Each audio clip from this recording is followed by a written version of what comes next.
사람은 말이 아니라 숨쉬는 방식으로도 상대를 억압할 수 있습니다. 나는 그걸 40년 동안 곁에서 지켜보며 살았습니다. 75세의 한도연은 매일 새벽 5시에 일어납니다. 그의 일상은 늘 같았습니다.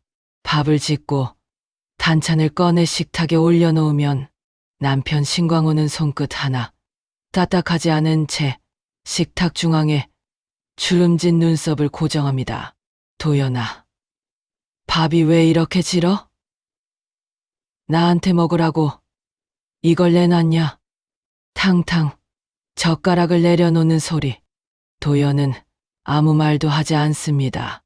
말을 하면 더 큰 트집을 잡힐 것을 알고 있기 때문입니다. 밥풀 하나가 손등에 떨어지자 도연은 반사적으로 손을 들었습니다. 그 순간 광호의 손이 건개처럼 움직였습니다. 가만히 좀 있어. 왜 이렇게 덜렁대? 남편의 손가락이 도연의 손목뼈를 깊게 눌렀습니다. 다시는 빠져나가지 못하라는 듯 평생을 누르던 힘의 농도가 그대로 담겨 있었습니다. 그 짧은 순간 도연은 생각했습니다. 내가 여기서 죽겠구나. 눈앞에서 굳어가는 남편의 표정이 40년 동안 자신을 짓누르던 폭력의 본질이라는 것을 비로소 깨달았습니다. 그날만의 일이 아니었습니다. 광호는 젓가락질, 걸음걸이, 웃는 모습까지 간섭했습니다. TV를 볼 때도, 잠을 잘 때도, 심지어 어떤 생각을 하는지까지 묻고 의심했습니다. 도연은 언제부턴가 조용히 숨쉬는 법을 배웠습니다. 그의 눈을 피해 조심히 움직이는 자신을 발견할 때마다 존재 자체가 죄처럼 느껴졌습니다. 하지만 그날 식탁에서 느껴진 뼈저린 고통은 평생 듣던 비난보다 훨씬 선명했고 삶 전체가 이대로 끝날 것 같은 공포를 불러왔습니다. 그날 밤 남편이 잠든 뒤 도연은 천천히 방 서랍을 열었습니다. 그 안에는 오래전 잊혀졌던 500만 원이 든 낡은 통장이 조용히 누워 있었습니다. 도연은 통장을 쥔 손을 가만히 내려다보았습니다.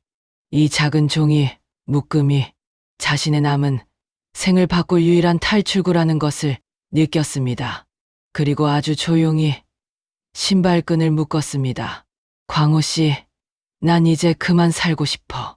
당신이 정한 방식 말고 내가 숨 쉴 수 있는 방식으로.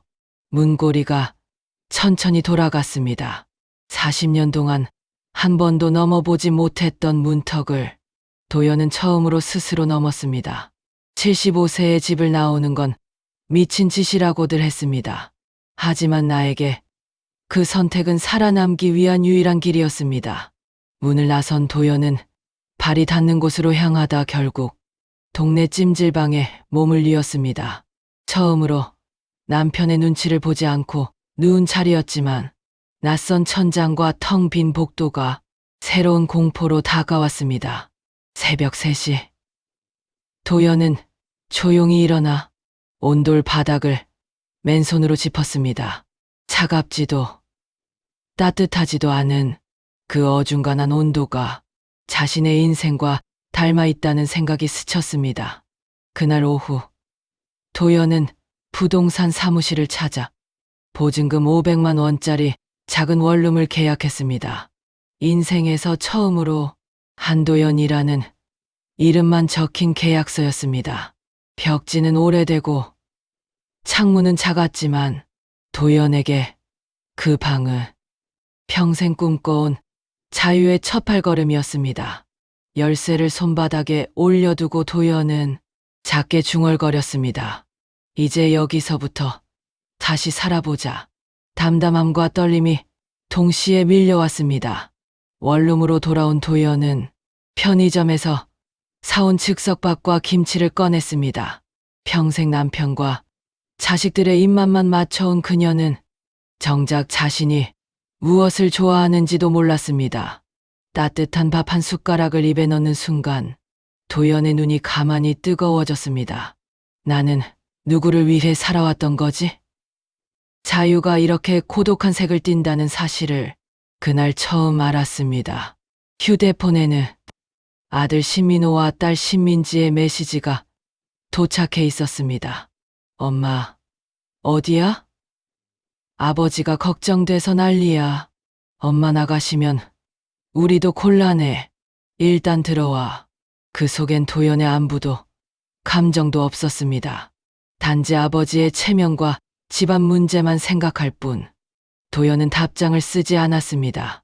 대신 휴대폰을 뒤집어 놓고 불을 껐습니다. 어둠 속에서 처음으로 남편만이 아닌 자식들과의 관계 역시 자신을 억누르던 또 하나의 쇠사슬이었다는 사실을 깨달았습니다. 다음 날 아침, 도연은 구직 공고가 붙은 곳마다 찾아다녔습니다. 식당 서빙, 건물 청소, 재래시장 손질 보조, 20군데가 넘도록 문을 두드렸지만 돌아오는 대답은 같았습니다. 연세가 많으셔서 힘드실 거예요. 허리도 안 좋으시면 사고 위험이. 도연은 걸음을 돌릴 때마다 등 쪽이 시큰거렸습니다. 그 살짝 굽은 등 위로 평생 버텨온 짐이 내려오는 듯했습니다. 일주일 뒤 도연의 원룸문 앞에 남편 신광호의 손편지가 놓여 있었습니다. 도연아, 집으로 돌아와라. 내가 없으니 아무것도 돌아가지 않는다. 도연은 편지를 천천히 찢었습니다. 한 조각, 한 조각. 과거의 굴레가 쪽지처럼 떨어져 나갔습니다. 광호 씨, 나는 이제 당신이 없는 세상에서 살아볼 겁니다. 도연의 목소리는 떨리지 않았습니다. 홀로 선다는 건 용기가 아니라 절망 끝에서 겨우 손에 쥐게 되는 마지막 희망이었습니다. 나는 쓰러지지 않기 위해 내 인생을 다시 걷기 시작했습니다. 새벽 공기가 싸늘했다. 도연은 손에 구겨진 이력서를 쥔 채 시장 골목을 빠져나와 작은 식당의 뒷문 앞에 섰다. 아주머니, 죄송해요. 우리 일은 허리만 있어서 위험해요. 20번째 거절이었다. 사장은 미안한 듯 말했지만 도연은 묵묵히 고개만 숙였다. 구겨진 이력서 끝이 손끝에서 파르르 떨렸다. 나 아직 할 수 있는데. 하지만 자신에게조차 확신이 들지 않는 목소리였다. 버스 정류장 벤치에 앉은 도연은 구직 전단지를 손에 쥐고 흐르는 사람들을 바라보았다. 어디에 서 있어야 할지, 어디에서 다시 시작할 수 있을지 막막하기만 했다. 정류장 안내판에는 노동이 가능한 나이만 69세 이하 작게 기재된 문구가 붙어 있었다. 그 문구가 도연의 가슴에 평생 지워지지 않을 상처처럼 박혔다. 내가 이렇게 늙었구나. 처음으로 나이에 대한 무력감을 뼛속 깊이 느끼는 순간이었다. 그때 정류장 맞은편 전단지 게시판에서 노란색 안내문이 눈에 들어왔다. 햇살 아이돌봄 센터, 시간제 보조 선생님 모집 연령 무관. 도연의 손끝이 미세하게 떨렸다. 연령 무관. 단 3글자였지만 그 말은 마치 어두운 방 안에 들어온 한 줄기 빛 같았다. 도연은 숨을 고르고 전단지에 적힌 번호로 전화를 걸었다. 여기가 아이돌봄 센터인가요? 휴대폰 너머로 밝은 목소리가 들렸다. 네. 혹시 근무 관심 있으세요? 잠시 들르실 수 있을까요? 도연의 눈가가 뜨겁게 젖었다. 센터 사무실은 아담하고 따뜻했다. 그리고 그녀를 맞이한 사람은 젊고 부드러운 인상의 직원 서윤이었다. 한도연, 님 맞으시죠? 천천히 말씀해 주세요. 긴장 안 하셔도 돼요. 도연은 떨리는 목소리로 자신의 경력과 삶을 설명했다. 아이 키워본 경험만 있습니다. 다른 특별한 건 없어요. 서윤은 환하게 웃었다. 그거면 충분해요. 아이를 돌보는 데 필요한 건 기술보다 마음이에요. 서윤의 그 한마디는 도연이 수십 년 동안 듣지 못했던 존중이었다. 몇 분 뒤 서윤은 종이를 내밀었다. 축하드려요. 다음 주부터 출근하실 수 있으세요? 도연은 손으로 입을 가렸다. 나를 필요로 하는 곳이 있다. 그 사실만으로도 가슴이 벅차올랐다. 그리고 첫 출근 날, 도연 선생님, 안녕하세요. 오늘은 간식 시간 도와주실 거예요. 센터 아이들은 작고 따뜻한 존재들이었다. 한 아이가 도연의 손을 잡고 말했다. 선생님 손이 엄마 손 같아요. 그 말은 도연의 마음을 눈물처럼 녹여버렸다.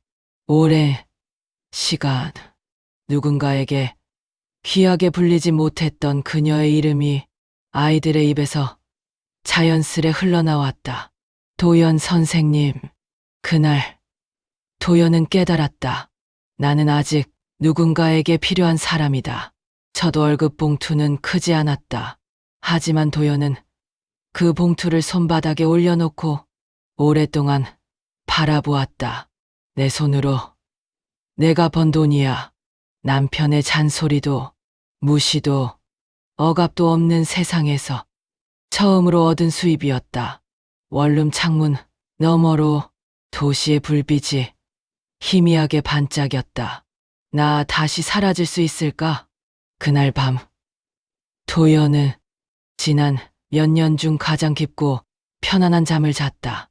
사람은 나이를 먹는다고 끝나는 게 아니었습니다. 누군가에게 쓰임이 있고 누군가를 돌볼 수 있을 때 비로소 삶은 다시 시작된다는 걸 나는 이 나이에 배우고 있었습니다. 아이돌봄 센터에서의 일은 저에게 놀라운 활력을 주었습니다.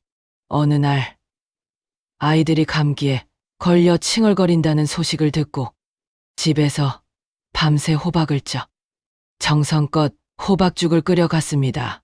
도연 선생님, 이거 직접 만드신 거예요? 아이 엄마들이 놀랐고 아이들은 작은 손으로 그릇을 꼭 쥐고 말했습니다. 선생님, 맛있어요. 그 말 한마디가 저희 40년 억눌려 있던 마음 한구석을 따뜻하게 녹여주었습니다. 그러자 젊은 워킹맘 소율이 씨가 다가왔습니다. 선생님, 이 레시피 그냥 두면 아까워요. 정말 최고예요. 혹시 판매 생각해 보셨어요? 그 말이 제 가슴 속에서 새로운 불씨처럼 살아나는 것을 느꼈습니다. 하지만 희망이 싹 트려는 순간 그 사람 신광호가 센터에 나타났습니다. 문이 벌컥 열리며 센터가 순식간에 조용해졌습니다. 여기 일하는 할망구가 내 마누라요. 서윤과 하경 선생님들의 얼굴이 굳었습니다. 광호는 제게 손가락질하며 소리쳤습니다. 집으로 돌아와. 창피하게 여기저기 돌아다니지 말고. 저는 아이들이 놀랄까봐 입술만 꾹 깨물었습니다. 저는 돌아갈 생각 없습니다. 광호의 얼굴이 시뻘개져서 더 크게 소리쳤습니다. 나 없이 내가 뭘 할 수 있는데. 40년 동안 들어온 그 말, 제 삶을 짓눌러온 그 문장. 하지만 이제는 달랐습니다. 서윤이 제 앞에 나섰습니다. 여긴 아이들이 있는 곳이에요. 고성은 삼가주세요. 광호는 욕설을 남기고 센터를 나갔습니다.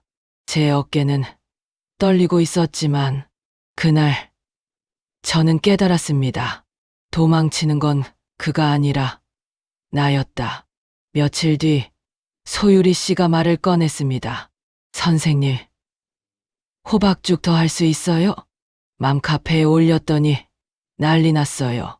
그날 저녁 제 원룸 부엌은 20년 전 가정집 부엌처럼 다시 살아났습니다. 당근볶음, 오이무침, 돼지불고기, 정성스레 담긴 반찬을 박스에 넣어 아이 엄마들에게 나누어 드렸습니다. 선생님, 이거 그냥 사 먹고 싶어요. 다음 주에도 해주세요. 전날 매출 13만 원. 작은 돈이었지만 저에게는 세상을 얻은 기분이었습니다. 아, 나는 아직 끝나지 않았구나. 하지만 기쁨도 잠시. 원룸 우편함에 꽂힌 등기봉투가 제 심장을 덜컥 내려앉게 했습니다. 발신인은 신광호. 봉투 안에는 제3분할 반박 소송, 그리고 더 어이없는 내용이 적힌 서류가 있었습니다. 영업방해, 금지 가처분 신청서. 그는 제가 반찬을 팔고 있다는 걸 이미 알아챘습니다. 이건 뭐야? 내가 뭘 방해했다는 거야? 40년간 제 가능성을 부정해온 사람이 이제는 제 새 출발을 짓밟으려 하고 있었습니다. 그날 밤, 저는 작은 책상 앞에서 서류들을 펼쳐놓고 깊은 숨을 들이마셨습니다. 무너지는 건 이제 그만이다. 저는 펜을 들고 이혼과 재산분할을 위한 준비를 시작했습니다. 종이 위에 쓰여 내려가는 제 이름이 세상에서 가장 힘 있는 글자처럼 느껴졌습니다. 한도연. 이제는 내가 내 인생을 지킨다.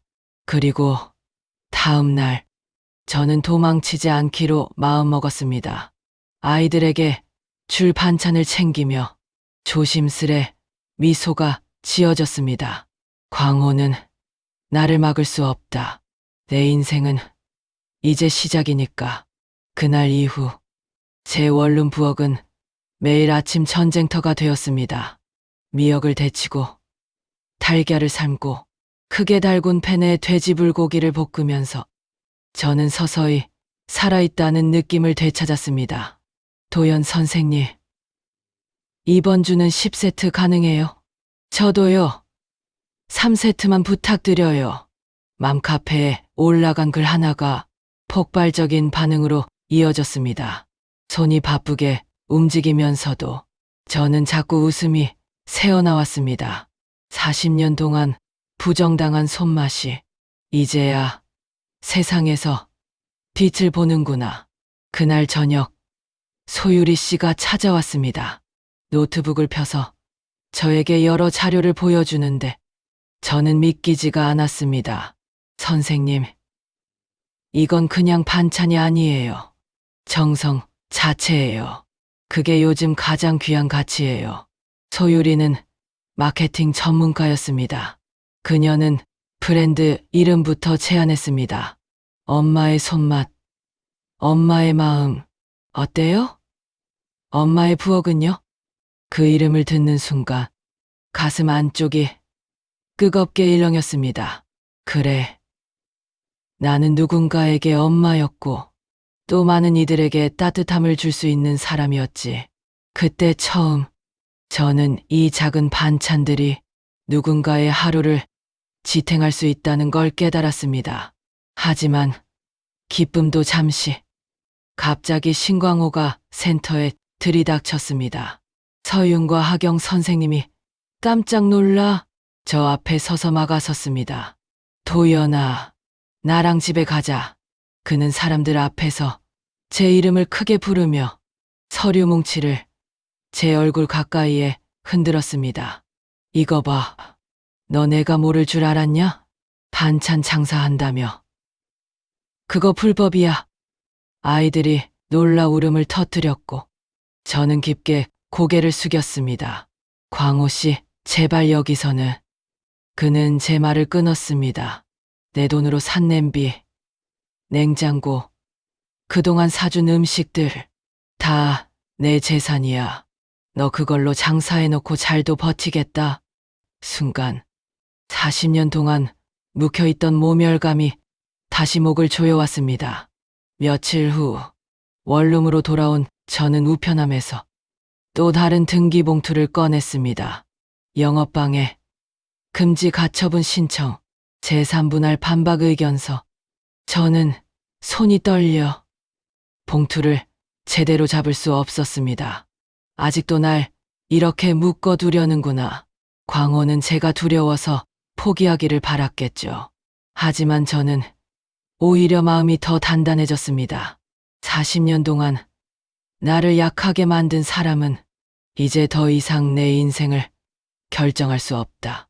그날 반찬을 배달하러 갔을 때 유리 씨와 엄마들이 걱정스러운 얼굴로 물었습니다. 선생님 괜찮아요? 혹시 무슨 일 있으세요?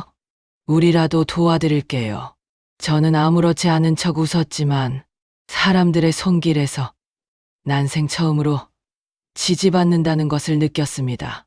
나를 응원하는 사람들이 이렇게 많았구나. 그 순간 광호의 방해가 더 이상 두렵지 않았습니다. 며칠 뒤 고교 동창 영희가 연락을 해왔습니다. 도연아, 내 소식 들었어. 너 정말 멋지게 살고 있더라. IT 기업 CEO가 된 영희는 제 이야기를 조용히 들은 후 단호하게 말했습니다. 가게 내 투자해줄게. 그리고 경영 멘토링도 같이 받자. 저는 말을 잊지 못했습니다. 30년 넘게 잊고 지냈던 이름, 도연아라는 호명에서 이상하게도 울컥함이 밀려왔습니다. 나는 누군가의 친구였고 누군가가 믿어준 사람이었구나. 그날 밤 저는 깊은 숨을 쉬었습니다. 그래 해보자. 광호가 뺏어간 40년을 이제야 되찾는 거야. 다음 날 저는 작은 가게 임대 계약서에 제 이름을 또박또박 적어 내려갔습니다. 한도연. 이름 아래 떨어지는 펜 끝이 저의 새로운 인생을 찍어내리고 있었습니다. 새 가게는 예상보다 훨씬 작고 훨씬 낡아 있었습니다. 바닥은 긁힌 자국이 많았고 모서리는 오래된 기름때로 시커멓게 변해 있었죠. 그런데 희한하게 그 어느 넓은 집보다도 벅찬 마음이 들었습니다. 여기가 나의 첫 시작이구나. 40년 동안 부엌에서 남편의 눈치를 보며 조용히 살았던 제가 이제 제 이름으로 된 가게 앞에 서 있다니 감격감이 밀려왔습니다. 가게를 둘러본 뒤 저는 소유리 씨와 테이블에 마주 앉았습니다. 선생님, 이러고 어떠세요? 그녀는 엄마의 부엌이라는 이름 아래 밝고 따뜻한 주황빛 로고를 보여줬습니다. 저는 그 글자를 오래 바라보다 조용히 고개를 끄덕였습니다. 유리 씨, 제가 평생 들어본 이름 중 제일 따뜻하네요. 선생님이 만들어낸 맛이잖아요. 당연히 선생님 이름이 들어가야죠. 하찮은 존재라고만 생각되던 제 삶에 누군가 브랜드라는 가치를 부여한 순간 가슴 깊은 곳이 울컥하고 흔들렸습니다. 나는 누군가에게 의미 있는 사람이었다. 그날 오후 50년 지기 친구 영희가 가게로 왔습니다. 도연아, 내가 이렇게 멋지게 살 줄 누가 알았겠어? 영희는 노트북을 펼치더니 단도직입적으로 말했습니다. 내가 투자할게. 내 사업은 단순한 반찬 가게가 아니야. 시니어 자립 모델로 키울 수 있어. 저는 손을 내저었습니다. 영희야, 나는 그런 큰 사업은 도연아, 넌 40년 동안 남편이 못한 걸 해냈어. 이제는 내가 누군가를 도울 차례야. 그 말이 제 가슴에 깊이 꽂혔습니다. 나는 누군가에게 도움을 받을 자격이 있는 사람이다. 가게 정리가 어느 정도 되어가던 어느 날 신광호가 가게 앞을 가로막고 서 있었습니다. 이게 뭐야? 가게. 장사. 너 지금 나를 두고 이혼까지 할 작정이지? 저는 한 걸음도 뒤로 물러서지 않았습니다. 그래. 맞아. 광호 씨와는 끝내려고. 그러자 광호는 얼굴을 비틀며 서류를 내밀었습니다. 제3분할. 어림도 없어. 내가 준 돈들 다 돌려놔. 저는 깊게 숨을 들이마셨습니다. 광호 씨, 그건 제가 요리를 잘해서 모은 돈들이에요. 우리 가정에 단 한 번도 도움이 되지 않은 분이 무슨 권리로 제 일을 방해하죠? 광호의 얼굴이 일그러졌고 저는 처음으로 그의 시선에서 두려움 없이 눈을 맞출 수 있었습니다. 이제는 그 어떤 억압에도 무너지지 않는다. 며칠 뒤 변호사 사무실에서 저는 중요한 소식을 들었습니다. 도연 씨 영업방해 가처분 기각됐습니다. 재산분할 역시 도연 씨에게 상당히 유리합니다. 저는 의자에 앉은 채 양손을 꼭 잡았습니다. 저 같은 사람도 이길 수 있나요? 변호사가 미소 지었습니다. 도연 씨는 40년간 가정을 지켰습니다. 법도 그걸 알아봅니다. 그 말에 눈물이 찔끔 흘렀습니다. 지켜준 사람 하나 없던 내 인생을 법이, 세상이 조금이라도 인정해준 것 같아서 40년 만에 처음으로 보호받고 있다는 느낌이 들었다. 그날부터 저는 본격적으로 엄마의 부엌을 준비했습니다. 반찬병에 라벨을 붙이고 초벌된 상추 겉절이, 양념을 만들어 두고 단골들에게 나눠줄 시식용 미니 반찬까지 표현하며 가게는 점점 우리 집 부엌 같은 분위기로 채워졌습니다.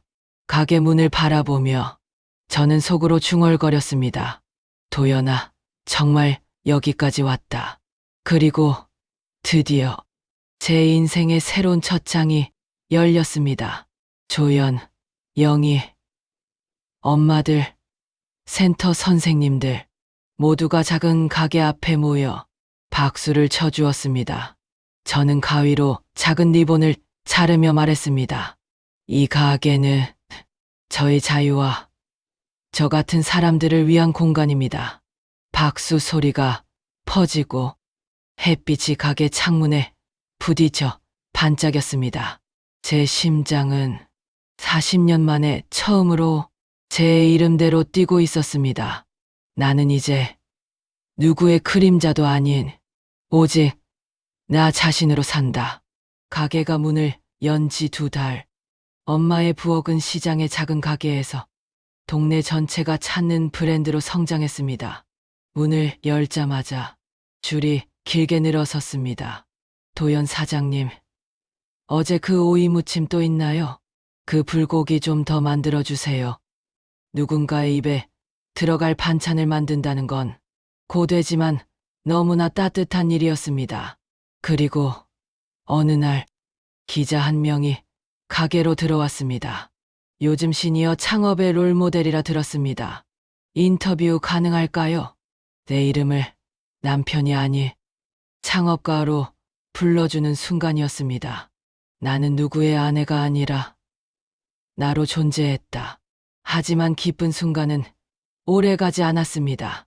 어느 날 신민호와 신민지가 가게로 찾아왔습니다. 민호가 가게를 둘러보며 말했습니다. 엄마, 이게 생각보다 잘 되네. 민지는 냉장 쇼케이스를 보며 차갑게 한마디 던졌습니다. 엄마 나이가 몇인데 이런 걸 해. 혹시 우리한테 말 못한 재산이라도 있는 거야?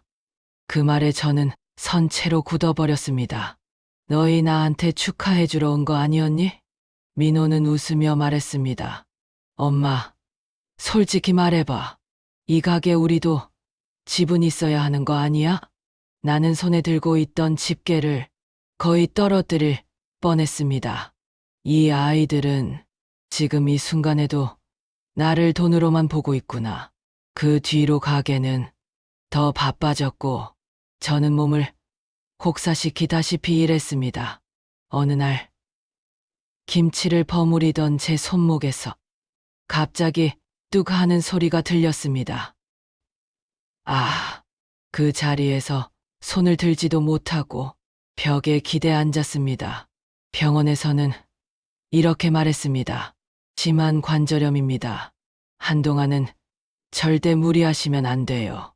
그 말을 듣는 순간 가게의 불빛이 갑자기 어두워진 것처럼 앞이 캄캄해졌습니다. 나는 또 무너지는 걸까? 영희가 저를 카페로 불러 진지하게 말했습니다. 도연아, 이제는 내가 직접 모든 걸 할 수 없어. 조직을 만들어야 해. 가게를 시스템화해야지.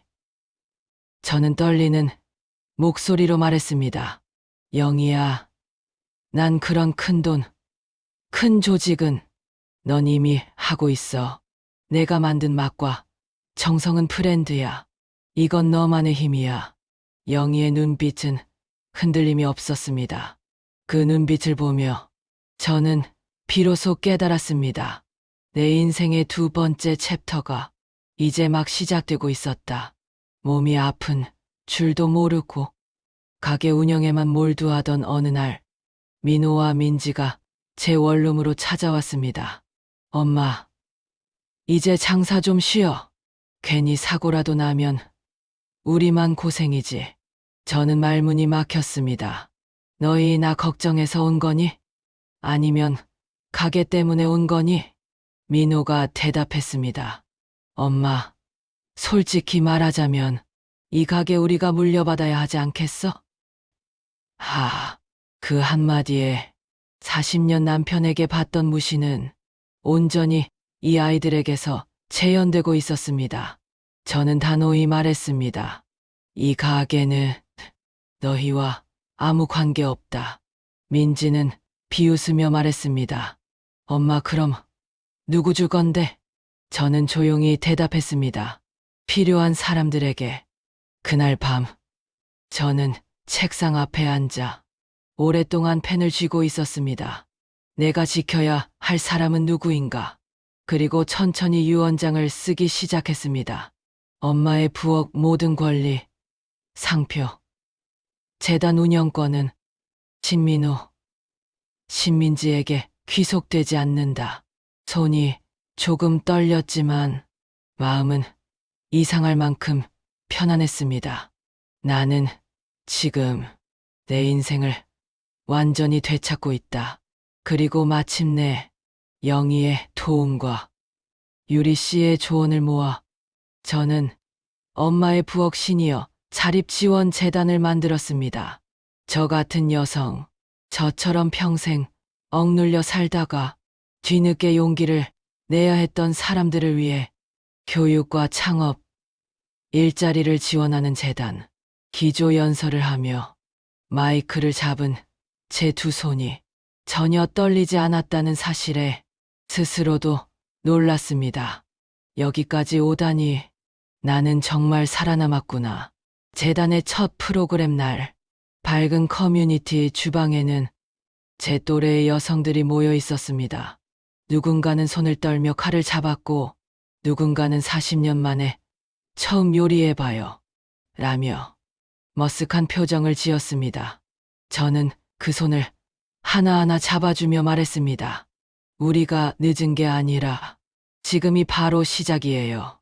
그 말에 몇몇이 울음을 훔쳤습니다. 울음이 묻은 그 미소를 보며 저는 깨달았습니다. 그동안 내가 겪은 고통이 누군가를 일으켜 세우는 힘이 되고 있었다. 며칠 뒤 여성 기업인 포럼에 기조연설자로 초대받았습니다. 무대 뒤에서 손에 쥔 원고지가 약간 흔들렸습니다. 한도연 대표님, 준비되셨습니다. 스태프의 말에 저는 깊게 숨을 들이마셨습니다. 무대 앞으로 걸어가는 동안 지난 70년의 삶이 파노라마처럼 흘러갔습니다. 억압받던 새벽의 식탁, 남편의 눈치 속에서 익혀온 요리, 원룸에서 혼자 울었던 밤, 가게의 첫 고객, 그리고 지금 제 앞에 놓인 길, 모든 순간이 이 자리로 데려왔다. 강연을 마치고 무대에서 내려오는데 문득 낯익은 실루엣이 눈에 들어왔습니다. 바로 신광호였습니다. 예전처럼 어깨를 펴고 걷지도 못했고 옷도 구겨진 채로 강연장 뒤쪽에서 저를 바라보고 있었습니다. 그의 눈빛에는 분노도 후회도 미련도 아닌 그저 텅 빈 공허함만이 남아 있었습니다. 그 순간 저는 가슴이 뛰지도 아프지도 않았습니다. 아, 나는 이 사람에게 이미 아무 감정도 없구나. 광호가 다가오려 하자 저는 조용히 고개를 숙여 인사만 하고 그의 곁을 지나쳤습니다. 과거와의 마지막 연결이 그 순간 완전히 멀어졌습니다. 집에 돌아오자 작은 전구들이 반짝이며 저를 반겼습니다. 좁지만 따뜻한 원룸, 제 이름으로 되어 있는 첫 공간. 도연아, 이제 정말 끝났구나. 저는 신발을 벗어두고 조용히 부엌에 앉았습니다. 세상에서 가장 조용한 밤. 그런데도 하나도 외롭지 않았습니다. 이제 누구의 눈치도 보지 않았고 내가 나를 지키고 있다는 사실만으로 충분했습니다. 잠들기 전 저는 오래된 노트에 오늘을 기록했습니다. 내 삶의 절반 이상이 그림자였다면 남은 절반은 빛으로 채우겠다. 그리고 밑에 조용히 한 문장을 덧붙였습니다. 자유는 나 자신을 믿는 순간부터 시작된다. 펜을 내려놓고 노트를 덮었을 때 제 마음도 조용히 닫히며 마침내 정리되는 느낌이 들었습니다. 다음 날 새벽, 저는 오랜만에 한강을 걸었습니다. 찬 공기가 볼을 스치고 물 위로 해가 떠오르며 황금빛이 제 얼굴을 비추었습니다. 그 순간 저는 조용히 중얼거렸습니다. 이제 내 인생의 가장 빛나는 시작이야. 마음 속에서 나도 몰랐던 힘이 다시 살아났습니다. 이제 저는 누구의 아내가 아닌, 누구의 엄마도 아닌, 오직 한도연으로 살아갈 겁니다. 그리고 그 이름이 더 이상 외로운 이름이 아니길 바랐습니다. 나의 인생은 지금부터가 찬란하다.